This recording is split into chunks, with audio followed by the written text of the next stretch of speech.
Welcome to the Junot Files. I'm Jim Junot. On August 25th, 1895, Thomas Edison premiered a short film called The Execution of Mary, Queen of Scots. It starred Mrs. Robert L. Thomas as the unfortunate Mary, and it caused several audience members to faint, thinking they were watching an actual beheading. The film also started a trend in movies which lasts until this day. Alexandra Heller-Nicholas has profiled 1,000 women in over 700 films of the horror genre in her new book, 1,000 Women of Horror, 1895 to 2018, published by BearManor Media. Alexandra Heller-Nicholas is a film critic from Melbourne, Australia. She has written 8 books on cult, horror, and exploitation cinema with an emphasis on gender politics, including Rape Revenge Films, A Critical Study, books on Dario Argento's Suspiria, Abel Ferrara's Miss 45, and Robert Harmon's The Hitcher. And she was nominated for the Bram Stoker Award for her book Mask in Horror Cinema, Eyes Without Faces. Let's join the conversation. Hello, Alexandra Heller-Nicholas. Welcome to the show. Hi, Jim. Thank you for having me. I'm in Richmond, Virginia. You are down under in Melbourne, Australia, aren't you? I am. I'm talking to you from the future. The way that time zones work, I'm tomorrow. That's right, 14 hours ahead of me. It's pretty much the same, I think, as where you are. I have nothing interesting to tell you from the future. Now, let me ask, what's the name of your guest? I see you holding your guest there. I don't know if you could hear purring here. This is Rumpole, my cat, who is on my Rumpole, lap. the Bailey. It is exactly the reference. And Rumpole is an older cat who has quite the meow on him. So I'm trying to placate him with pats. But if your good listeners hear either rampant purring or extreme meowing, it's not me. That's all right. Well, let me ask you about your book, 1,000 Women of Horror. Now, you went all the way back to 1893 with this book. And 1895. 1895. I'm sorry. I probably could have gone. No, I could have gone back earlier. So, not an error. Not an error. It's 1895. But tell me why did you decide to do this book? And it looks. Did I lose you? Oh. No. It was actually me pausing to think, which doesn't really work on a podcast, does it? I need to be zippier on my feet. So this is my 7th book. I have an 8th one that's just gone on pre-order, but this is the 7th book that's been released. And my great passion is cult film, horror film, exploitation film, particularly with an interest in gender politics. So my book was on rape film. I wrote a book on Abel Ferrara's Miss 45. I've written a book on Dario Argento's Suspiria. So these two things, horror and gender politics, is really something that's long been a key interest to me, both as a critic, but also as an academic. I have a PhD in screen studies, and my day job, because most writers have a day job, is as a research fellow at a university. So on one hand, I had this almost quite separate interest in women's filmmaking that I've had for a really long time. And that really, for me, culminated in a research fellowship that I was awarded around 2016 on Australian women's filmmaking in the 1980s and 1990s. And from that project, I built a big database that's online of women directed. It was a huge boom period of Australian women's filmmaking during that period. And I built this big database, and I co-curated a program at the Melbourne International Film Festival highlighting the work of women directors in Australia during this particular period. I also co-edited a book on Elaine May, and I've co-edited a book on the collaborators Hélène Catat and Bruno Forzani, the French filmmakers who live in Belgium, and they do a lot of Neo Giallo films. They're wonderful filmmakers. So I've had this sort of long-term interest in women's filmmaking on one hand, and then on the other, there's this sort of much longer history that I've had on horror and gender more generally. And I think this book was really an intersection of both of those things. It was almost just a matter of time before those things came together. And I guess this book is the culmination of those two things in a very concrete way. But 1,000 women, that has got to, I mean, I'll be honest with you, I didn't even know there was 1,000 women involved in horror. I'm sure, I now love that I think about it, I'm sure there are, but I love to that hear that, because that's sort of one of the things that I wanted to work with, in that I wanted people to come in. My ideal reader in many ways is somebody who comes in going, 1,000 women in horror? Are you kidding? Are there really that many? But then sits down and goes through it and says, but this person isn't in the book, and this person isn't in the book, and this person isn't in the book. And to leave thinking, what, only 1,000 in horror? So that's the journey that's the ideal journey that I envisage my reader going on. So in many ways, you're my ideal reader. yeah. And there was a lot of women mentioned who I did not associate with horror. I'm going to go right off the bat with Aaliyah. The singer, who I did not know, that I didn't associate her with horror movies. I'm so glad that you mentioned her, because she's the first person in the book, of course, double Hmm. A. I don't have any aardvarks in the book, so we start with Alia. Um, and she's very special to me and to people. I mean, she's very special to a lot of people. But Queen of the Damned was actually filmed here in Melbourne, where I live. And there's not a lot of big international horror films that are filmed in Melbourne.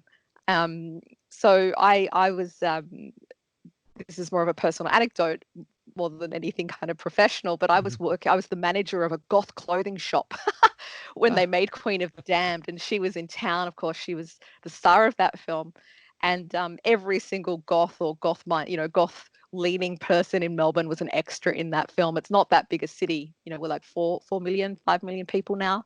Hmm. And the whole city just went goth crazy. And everybody came to my shop and bought clothes and caught buses out to a quarry on the outer suburbs where they filmed this big rock concert. So she's very special to those of us with an interest in all things dark and subcultural. We feel that she's an honorary Melbourneian. Um, so it was actually really nice to start the book with her, because I do have this personal connection to that film, as so many people in this town do. And it just felt right, and it also felt great starting with a Black woman, because I do think that we think of horror as such a white space. And Yes, there's that indeed. wonderful documentary, Horror Noir, which was co-written and produced by one of my favorite film critics, Ashley Blackwell, that really, underscores the importance and this really invisible history Mhm. of Black horror. So it was nice to start with Alia for exactly those reasons. Now, I'm a classic movie fan, and you mentioned a lot of the classic movie actresses. I believe Meg Clark is in your book. She is. She is. Yes, and trying to remember who was with Frankenstein in the 1910 version of Frankenstein. There was a woman in that version of her. Let me look You're that up. looking it up My real mind. quick. It's morning here, and I haven't had my coffee, and I'm not going to trust my memory of that one famous, wonderful, wonderful, famous Mary Fuller. Yes, Mary Fuller. Is it That's who Mary it was. Fuller? Hmm? Yes. The great Mary Fuller. Matter of fact, they found some movies of hers down in Australia a Oh, few years really? I back. didn't know Yes. that. Wow. Yes, she was. I'll tell you now, a personal story of mine from Mary Fuller is that I did an interview with the person who was in charge of the getting the headstone for her grave. Um, That is a story. yeah, she was buried in an unmarked grave for many years. And but Mary Fuller, yeah, she was. And did you have a lot of trouble finding information on all these women? And I guess one of the big things that really drove me through this project um, was this idea of visibility and invisibility. So the idea of women's labor is really central to this project, which isn't as sexy as as women in horror. It sounds kind of cool, but yeah, no, actually, I'm Yeah. really interested in women's labor and how we don't. That and you can. I'm sure more than a couple of mothers are aware of Oh. this concept of women's invisible labor. You know, you're a kid and you throw your dirty clothes on the ground and suddenly they vanish and they're clean and they're back in your drawer magically. And it's like, no, that's invisible women's labor. And I really believe that cinema, screen industries across the board, the arts, the art history is full of invisible women's labor, and horror felt like a good place to explore that. So yeah, this question of women's labor that we don't see, or these women that we don't know of, doesn't just apply to filmmakers and performers, but also I was really interested in editors and cinematographers and composers and all of these other women who are a part of horror film history, who have largely remained invisible. Their work has remained invisible. Well, the movies were run almost exclusively by men in the early part of the 20th century, I would guess, up until maybe the 1970s. So the women were basically, I don't want to, almost treated like second-class citizens, weren't they? Look, it depends on where you're talking. I mean, early cinema is very interesting because we have women like Alice Guy and Lois Weber, Right. both of whom are in the book, who are obviously hugely foundational women. But they weren't just directors or Weber, of course, was an actor as well. But they were really involved in the industrial side of things too. But certainly by the time we get to classical Hollywood, I mean, I think Dorothy Arzner was the first. I could be mistaken here, but I believe that she was the first woman with a Directors Guild card. So, yes. Ida Lupino, I think, was the second, and Karen Arthur, who directed the horror film The Mafu Cage, I think, was the third in the 1970s. I mean, it's crazy. Yeah. It's absolutely crazy. Well, when Ida Lupino, especially when she was directing episodes of The Twilight Zone and Alfred Hitchcock Presents in the 50s and the early 60s, and people were making it out to be like, hey, look, it's a woman directing. Well, yeah, she's talented. She knows how to do it. Why not? Lupino is very, very special to me. She's in the book because I think The Hitchhiker is really, it's a really great serial killer film. And I think that, she did episodes of Bewitched and, as you say, that wonderful episode Masks of Twilight Zone. Or she directed that. She directed that one, and then she starred in another one. 16 millimeter, 35 millimeter Idol, something like that. It was an actress who wanted to stay young forever. That's right. Oh, she's so great. But I love that she turned to directing because she got in trouble about her contract, and so she had to turn up for work, but she wasn't allowed to work. So she just hung out behind the camera and watched how directors were working and just learnt that way. Set up her own production company with her partner at the time and just went for it. I mean, her film Outrage is not talked about. It's not a horror film, so slightly going off topic here. Yeah. But when I wrote my book on rape revenge film, I talk a bit about Outrage from 1950. And I think that is an extraordinary film. I mean, that's a film about rape trauma. It starts with a very long rape scene that it's very, that sequence is shot with this very kind of noir aesthetic. But she does things in that film that I think are quite radical, especially in that opening section of the film. I mean, other films were dealing with sexual violence before then and during that period, but she, I think, was very empathetic in her particular style of representation. I think people throw around, oh yeah, Ida Lupino, she was a pioneer, but when I think you actually begin really drilling down into the nitty gritty of why she was a pioneer, it's still really eyebrow raising. I think she's much more important than we even give her credit for now.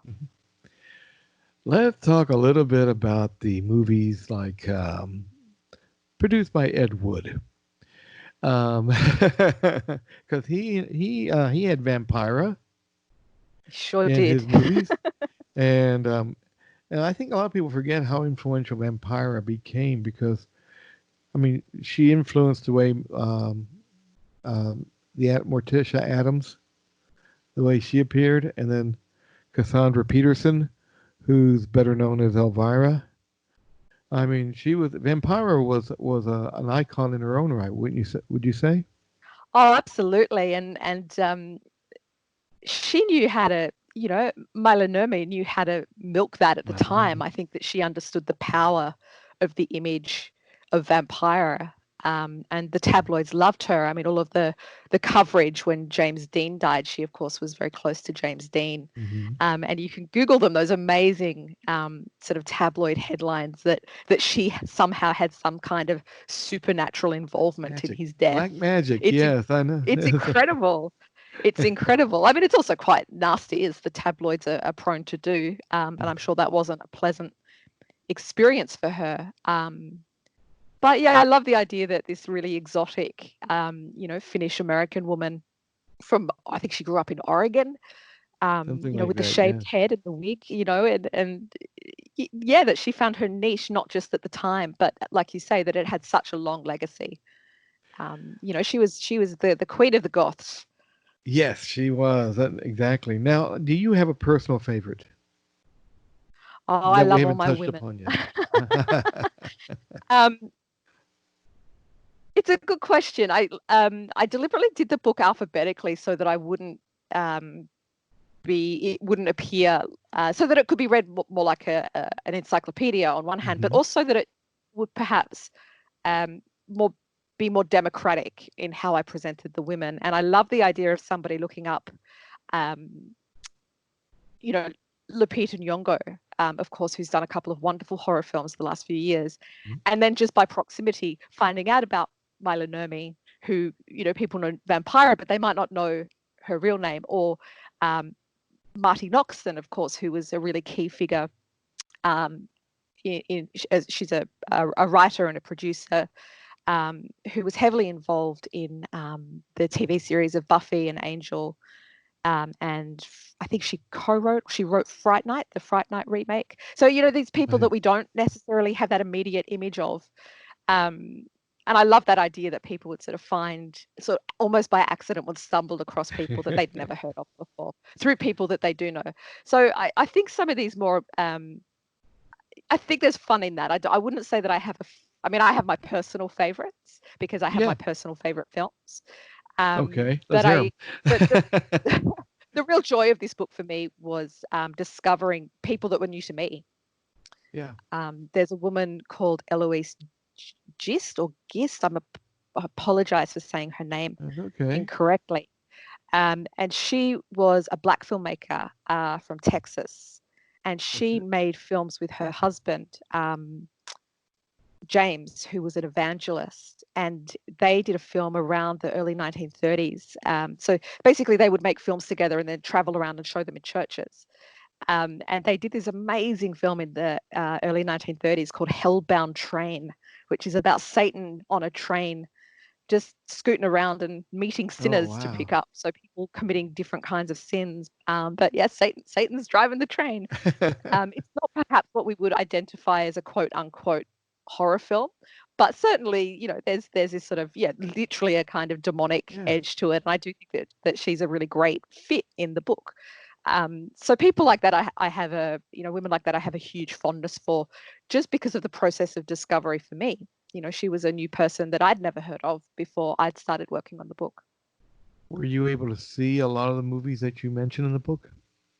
That is one of the great tragedies of this idea of Yeah. visibility versus invisibility. At the end of the book, I mean, obviously, when we're talking about films with women performers, if we're talking about Hammer movies or classical, the great classical universal horror films, access isn't so much of an issue. But at the end of the book, I have a filmography of women-directed horror films that I have about, I think just over 700, and that includes films co-directed by women as well. Right. And trying to source those films. I mean, I've spoken to women filmmakers who don't even have copies of their own movies anymore. They might have had a Wow. VHS copy, but it got lost in a move. There's no archive. No. And I think women and other minorities, right? Like Black filmmakers, Indigenous filmmakers, people of color, queer filmmakers. Yeah. Lots of people become invisible, and so their work becomes invisible, and people don't. And especially with horror, because it's assumed to be such a lowbrow form, which I strongly disagree with. But it's not the thing that a National Film Archive is going to rush to archive. So outside of really important groups like I think the American Genre Film Archive in Austin, who do amazing work. They did some great work with Sarah Jacobson a few years ago in her films, but there's nobody really archiving this stuff. I was really saddened actually by how little of this film I could access, and I spent years, on eBay and Yes. YouTube. Documentaries sometimes turn up randomly on YouTube. Somebody will just have an old videotape and they'll upload it. Well, and silent movies too. Oh, They of were course. destroyed in fires. A couple of fires, the Fox Studio fire, there was another one. Was it MGM fire or something like that? They just destroyed them. They're gone. Yep. So, I always have hope. I always have hope yeah. that these things pop up somewhere. There's always those great stories every year or two about so-called lost films that reappear. So I'm always an optimist with these things. But I guess to even know that they've reappeared, somebody has to care, right? So, Right. you might be going through, your grandparents' basement, and find boxes of old films. But if you don't know that those films have value to somebody, then they're just trash. Literally, often in the case of horror, they're trash film.